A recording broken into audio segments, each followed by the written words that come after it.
We have a problem, and that problem is the 10 series of cards from NVIDIA were kind of ahead of their time. They offered one of the biggest generational leaps we had ever seen, and the Pascal architecture paved the way for energy efficiency while offering the very best gaming performance, and managed to harness the true power of DirectX 12 compared to not only its predecessor Maxwell, but also the competition from AMD.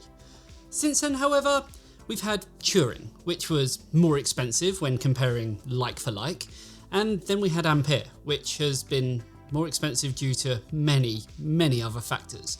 So the question I want to ask is, for those on older generation cards, like the 1070 Ti, how does it actually hold up in 2022? Well, that's what we're going to find out. But before we do, here's a quick word from this video's sponsor. Hello mate, you alright? Yeah, just got all the bits from my banging new gaming PC. Just got to put it together. It's going to be so much better than yours. Oh, right. What did you get then? The latest Intel 12th gen processor, a feature-packed motherboard, and 32GB of DDR4 memory. See? Miles ahead of yours. You realise that board needs DDR5 memory, don't you? Don't tell me you went and bought the wrong stuff.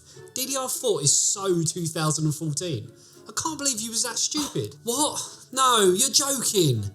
What should I get then? For me, I'd be looking at Corsair's newest Vengeance DDR5 kits, or if you're wanting that all-important RGB, then go for the Dominator Platinum RGB. Oh, you are a lifesaver, thanks, but where can I find out more? By clicking the link in the description below, of course. And you call me the stupid one. Okay, so let's not beat around the bush. The 1070 Ti launched back in November 2017, so by today's standards, it's pretty much classed as a relic. But according to the Steam hardware survey, it's still more popular, albeit only by a little, than the RTX 2080 Ti, 2080 and 2080 Super. And with its little brother, the GTX 1060 topping the charts, it seems that people are still holding on to the 10 series cards across the board. I guess with cards being higher in price at launch on the 20 series and then artificially higher on the 30 series, what was a gamer actually meant to do? I mean, there hasn't been anything that's offered significantly better performance for a decent price. So I fear gamers have just stuck with what they have. But surely cards like the 1070 Ti must be struggling a little bit now, in 2022, with games being more graphically intensive than ever before. Well, that's what we wanted to find out. Can a card from 2017 that cost $399 at launch still keep up with the latest AAA titles?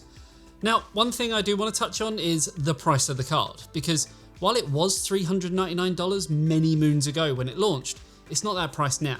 And instead, looking at completed listings on both eBay UK and US, we worked out an average price of £165 in the UK and $180 in the US.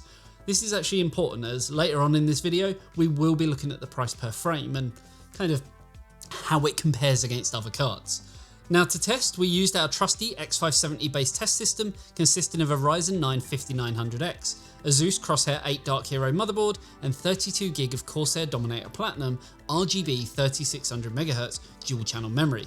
Due to the age of the cards we tested and not all of them supporting it, Smart Access Memory or Resizable Bar were disabled. And due to the level of performance we expected from the cards, all of the games we ran were on the medium preset or medium settings when presets weren't available. Also, though we did test just under 20 titles in total, we'll only be looking at a kind of selection of them today, along with game averages across all of the titles.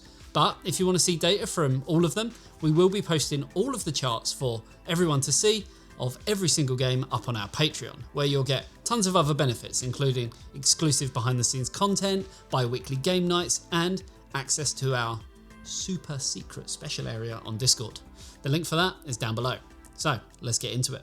The 1070 Ti starts off strong in Assassin's Creed Valhalla, receiving an average FPS of 78, which is admittedly barely ahead of the RTX 3050 with its 77 FPS average, and is quite far behind the 91 FPS on the RX 5600 XT.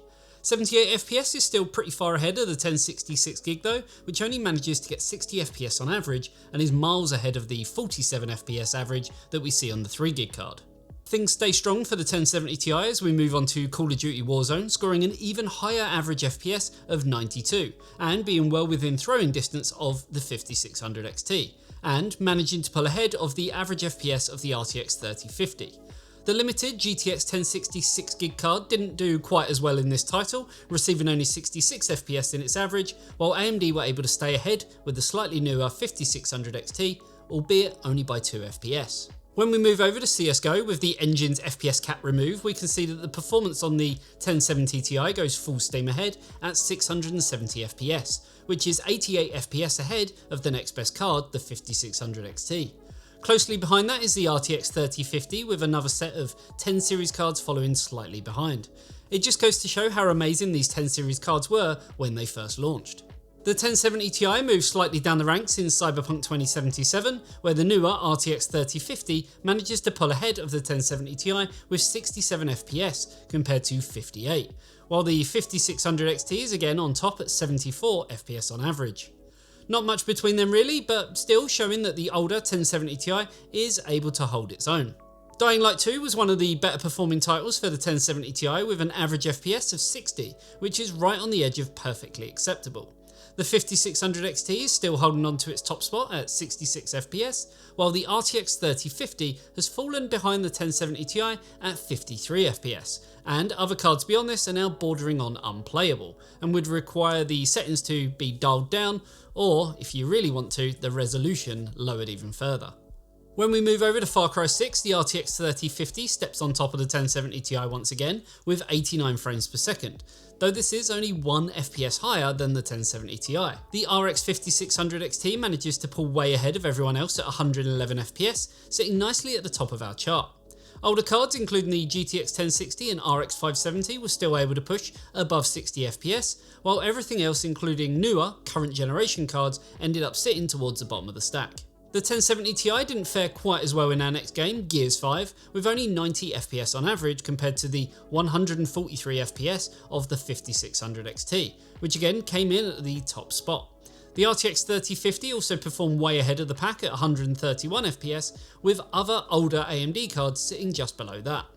The lower spec GTX 1060 6GB was just below the 1070 Ti at 83 FPS on average, while the 3GB model only managed 71 FPS on average. Halo Infinite was next, and the results we saw aligned pretty well with what we've been seeing in the other tests, with the 1070 Ti not being the top performer, but being amongst the top. With 95 FPS on average, it comes only 4 frames per second behind the 99 FPS average of the 5600 XT, and only 3 frames per second behind the RTX 3050. The 1% lows were also very similar to both of the top cards, and with such a solid average, there's scope to either increase the resolution or to crank the settings up slightly. Horizon Zero Dawn was another well-performing game for the 1070 Ti with 118 FPS on average, but with some pretty poor 1% lows at 89 FPS. It did, however, manage to perform better than the RTX 3050, which not only cost more but is also far newer. The RX 5600 XT does still pull out ahead of the 1070 Ti with 127 FPS on average, putting it 9 FPS ahead of the 1070 Ti, but again is a slightly newer card. The drop in performance between the RTX 3050 and the 10GB 6GB, going from 115 FPS all the way down to 86, is noticeable and almost separates the top 3 cards from the rest of the stack. Resident Evil Village saw some interesting performance results. While the 6500 XT did beat it, albeit by 1 FPS, the 1% lows were slightly better on the NVIDIA card, leading to a somewhat more fluid gameplay. The newer and more expensive RTX 3050 and 5600 XTs were still ahead, but at over 140 FPS, you're not going to notice any difference in a title like this anyway. In The Witcher 3, we again see the 5600 XT, 1070 Ti and RTX 3050 bunched up closely, with the 1070 Ti sitting in the middle at 161 FPS average. The 1% lows followed the same trend, while the RX 6500 XT and below all saw much lower frame rates in general. Despite the 1070 Ti not being at the top of the chart, we still do see incredibly high performance in Rainbow Six Siege. With 263 FPS on average and a staggering 210 FPS in the 1% lows, this leaves it just behind the RTX 3050, so I'm still going to chalk that up as a bit of a win. The RX 5600 XT does still manage to push ahead slightly, but again, not by anything that would be noticeable. And just like in Horizon Zero Dawn, beyond these 3 cards we see quite a dramatic dip as we move down the chart. So lots of games, and remember, if you want to see more testing data, then head over to our Patreon where you can see it all. The link for that is down below. So with all 18 games tested, we then went on to calculate the overall average performance of this card and all the other cards that we actually tested against. And overall, the 1070 Ti performed very well, placing above most of the other cards that we tested, and only really falling below the newer 5600 XT. Now what was actually interesting is how the 1070 Ti actually pushes slightly ahead overall to the RTX 3050, which is a newer and more expensive card at the time of filming. Now, I've been critical on the 3050 anyway, but I'll still deem that as kind of a bigger win than what it actually is to the 1070 Ti, even if it is only by 6 frames per second, and actually came in with identical 1% lows overall. Now, another key thing to talk about is value, because the RTX 3050, which does have ray tracing, I'll give it that, but it's a card that just doesn't seem to be budging much in terms of pricing, while the 1070 Ti only really gives you an option to buy it used, which I know not everyone will be keen to do. But when looking at the cost per frame of the cards that we tested, there was a clear winner, with the 1070 Ti coming in at $1.21 per frame. The 5600 XT, which topped most of our charts, comes in, I guess, slightly more expensive at $1.24 per frame, but at such a small difference, there really isn't much in it. Now the RTX 3050, however, which was trading places along the way, offers absolutely terrible value for money at $2.45 per frame, while the GTX 1060 cards are still the best value for money right now in the US.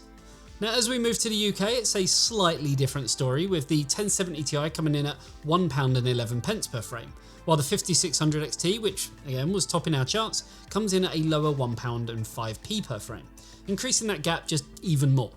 The RTX 3050, well, that continues to show that it is just terrible value for money compared to the competition. And again, the best card is a 1060, but the 3GB, which I do fear, even though it's offering the best value, it probably isn't the wisest choice due to its lack of VRAM, because as time goes on and titles get more intensive, I just can't really see it holding up. Now remember, when it comes to pricing, especially on the used market, that we are using an average of around 20 listings on eBay. So kind of if you're able to get it on the cheaper side, yeah, you're going to be laughing. So at the start of this video, I mentioned that the 10 series lineup of cards were too good and kind of ahead of their time.